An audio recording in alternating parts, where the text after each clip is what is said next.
안녕하십니까. 반갑습니다. 자서전 쓰기 강사 민경호입니다. 여기에서 읽어드리는 글은 자서전 쓰기 강좌에 참여하신 수강생분들이 쓰신 자서전의 원고입니다. 제가 복지관, 도서관, 대학교, 지자체, 평생학습센터 등에서 자서전 쓰기 강좌 프로그램을 진행했는데 그 프로그램에 참여하신 수강생분들께서 글을 써내셨습니다. 그리고 그 원고로 책도 제작했습니다. 지금 읽어드리는 글은 이 글을 쓰신 주인공께서 살아오신 이야기입니다. 이것을 읽어드리는 데는 이유가 있습니다. 본인의 자서전을 쓰려고 하시는 분은 많은데 어떻게 글을 써야 하는지 몰라서 그 방법을 궁금해 하십니다. 그래서 실제로 자서전 쓰기 강좌에 참여해서 글을 쓰신 분들의 글을 소개해드리면 많은 분들에게 참고가 될 것이라고 생각합니다. 다른 분들이 쓰신 자서전을 함께 읽어보시면서 여러분 자신의 자서전을 기획해 보시면 좋겠습니다. 아직까지 민선생 자서전 쓰기 TV 유튜브 채널 구독자가 아니신 분은 구독 버튼 눌러주시고요. 좋아요와 알림 설정도 부탁드립니다. 그러면 이제 자서전의 세계로 여러분을 안내합니다. 재미있게 시청하시기 바랍니다. 마음의 눈. 2005년 유독 눈부시고 따스한 온기로 자연을 보듬던 봄의 손길이 어느 순간 나의 두 눈을 가렸다. 그렇게 고요한 눈의 침묵이 다가왔다. 그 해의 시작은 이전과 다르지 않았다. 34년의 공직 생활을 끝마친 나는 2000년부터 아내의 일을 돕고 있었다. 월요일부터 금요일은 우체국에 머물렀고 토요일은 친구들과 함께 도봉산과 수락산을 논일었다. 우리 일행은 토요일 아침 10시에 도봉산역을 출발하여 도봉산 천축사를 돌아 다시 도봉산역으로 와서 7호선 전철을 타고 장암역으로 향했다. 수락산 정상으로 가는 길에 자리한 장암골이라는 식당은 을에 고스톱치는 우리만의 아지트였다. 1점에 100원 그리고 1000원에 100원씩 떼어 막걸리 한 잔을 반주 삼아 저녁을 즐겼다. 매주 이루어지는 등산과 고스톱 한 판은 나의 유일한 운동이자 취미였다. 평범하게 반복된 일상이지만 소소한 행복에 만족했다. 여느 때처럼 7호선 전철을 탔던 어느 날 세상이 얇은 기름막에 덮인 듯 희끄무레해 보이기 시작했다. 다급한 마음에 부천 세브란스 안과 의원에 갔다. 진찰을 마친 이정구 원장님이 심각한 표정을 지으셨다. 왜 이렇게 늦게 오셨습니까?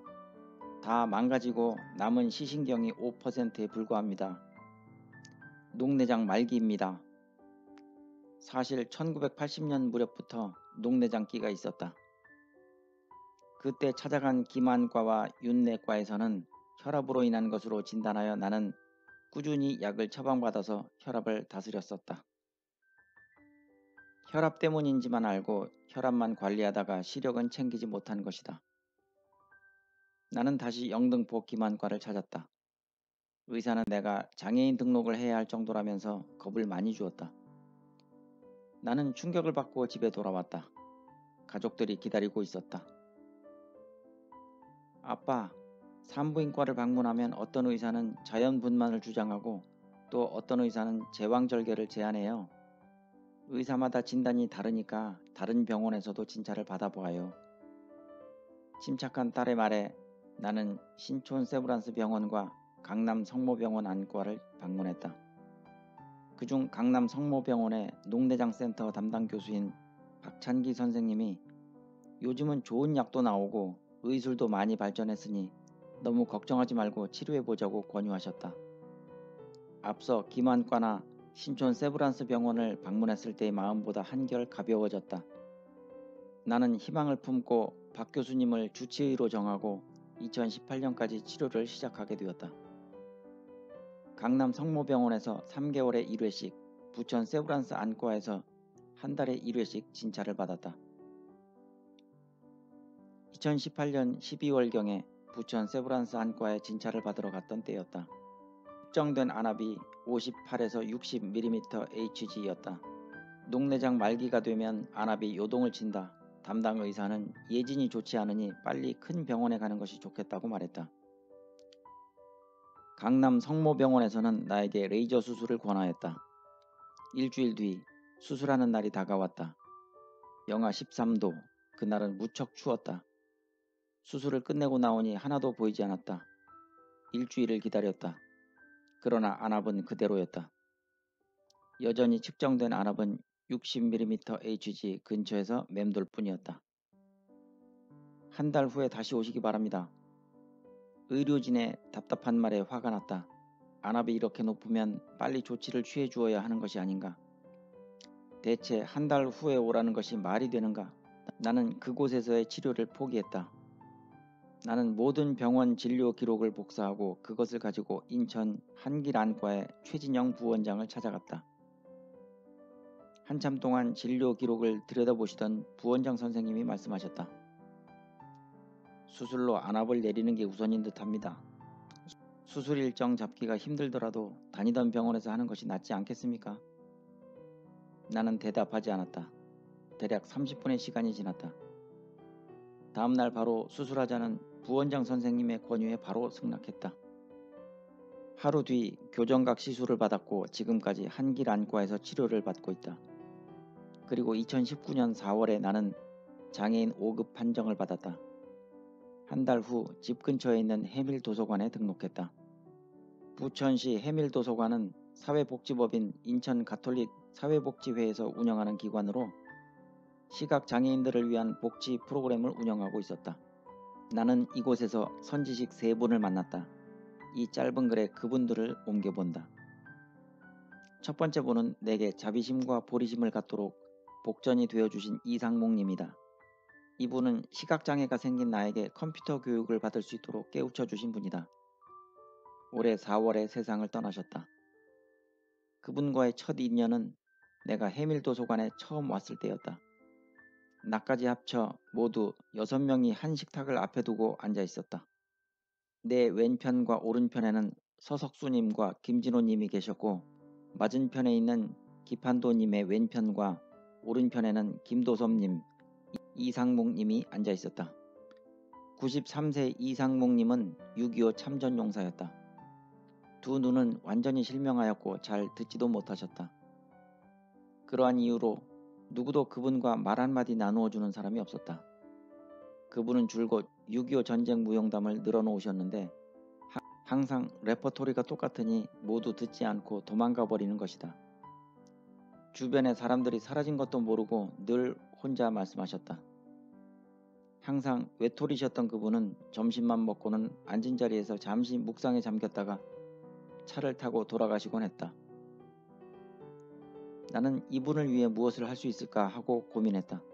그리고 내가 여기에 있는 동안만이라도 그분의 친구가 되어 주어야겠다고 마음먹었다. 식사가 끝나면 먼저 화장실로 함께 가서 볼일을 보게 하고 세면대에서 비누로 손을 씻기고 드라이로 말린 뒤 3층 휴게실로 올라가서 함께 의자에 앉아 100원 커피를 마셨다. 기분이 좋으신지 당신의 이야기를 다시 풀어놓을 때면 나는 맞장구를 쳐드리곤 했다. 시각장애가 있기 전에는 몰랐는데 그때 남의 말에 귀를 기울여주고 관심을 가지는 것도 공덕임을 알게 되었다. 얼마나 나를 좋아하셨는지 모른다. 그 모습에 나도 즐거웠다. 내가 다른 사람을 행복하게 해줄 수 있다는 즐거움, 그리고 그 즐거움으로 인해 내가 행복해지는 평범한 진리를 깨달았다. 내가 베푸는 행동이 비록 작더라도 그것은 다른 사람에게 큰 행복이 될 수 있는 것이다. 나는 내가 행한 베풀매 이처럼 진심으로 고마워하는 사람을 본 기억이 없다. 내가 장애인이 되고서야 깨달은 것이다. 나는 그저 그분보다 사물을 약간 흐릿하게 볼 수 있다는 것뿐인데 이런 보잘것없는 능력이나마 주변 사람을 도와줄 수 있다는 것이 얼마나 큰 축복인가. 이처럼 행복과 진리는 먼 곳에 있는 것이 아니라 늘 우리 가까이에 있다. 이상목님, 지금 당신은 내 곁에 계시지 않지만 티 없이 맑은 미소로 기뻐하시고 좋아하시던 그 모습이 지금까지 제 마음을 행복하게 합니다. 감사합니다. 두 번째 분은 김진호님이다. 그는 올해 89세로 전혀 앞을 보지 못하신다. 왼쪽 팔이 없으신데 오른쪽 손가락은 2개밖에 남지 않았다.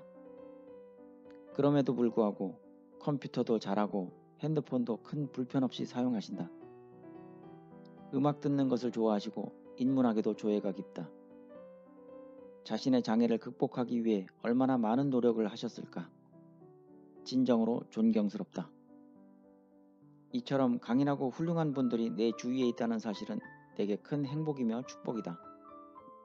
마지막 한 분은 서석수님이다. 올해 91세시다. 역시 앞을 전혀 못 보시지만 아무 불편함 없이 컴퓨터를 사용하신다. 특히 마음 공부와 수행을 꾸준히 하시는 평상심의 달인이다. 당신은 장애인이 되고서 컴퓨터 때문에 삶의 지루함을 느낄 틈도 없고 늘 시간이 부족하다고 하신다.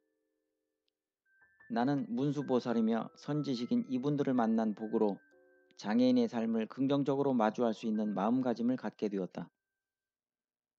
처음 장애인이 되었을 때 장래에 대한 불안감으로 인해 불면증에 시달리기도 했지만 이제는 평정한 마음을 얻었다. 지금은 장애인도 행복할 권리가 있다는 신념이 확고하다. 앞으로 컴퓨터를 열심히 해서 글도 쓰고 지루하지 않은 삶을 가지려고 한다. 내게 남아있는 능력을 다른 사람들과 나누며 살려고 한다. 범사가 아님을 예전에는 알지 못했다. 왜 몰랐던 것이었을까? 언젠가 TV에서 어떤 신체 마비자가 침을 질질 흘리며 자신의 목구멍으로 침 한 번만 넘겨보는 것이 소원이라고 말하던 모습을 본 적이 있었다.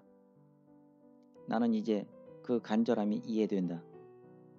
성경에 범사에 감사하라 라는 말씀이 가슴에 와닿았다. 내 인생의 철이 이제야 드나보다.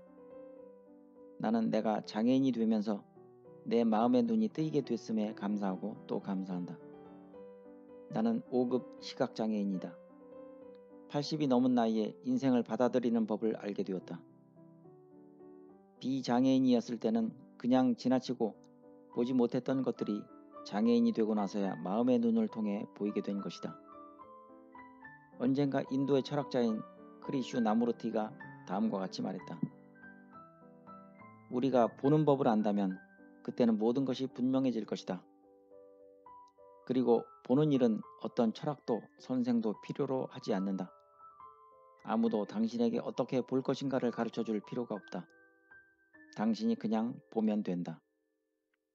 마음의 눈을 뜨고 나는 세상을 마주하게 되었다. 마음의 눈으로 세상을 보는 법을 알게 된 것이다. 마음이 열리면 그 마음으로 보는 세상 역시 열리기 마련이다. 그렇다. 지금 나는 육신의 2 눈으로 보았던 세상보다 더 넓고 깊은 아름다운 풍광이 담긴 세상을 마음의 2 눈으로 마주하고 있다. 네, 오늘 영상 재미있었나요? 글 내용에 공감하셨다면 구독과 좋아요를 눌러주시면 감사하겠습니다. 저는 다음 영상에서 또 찾아뵙겠습니다. 감사합니다.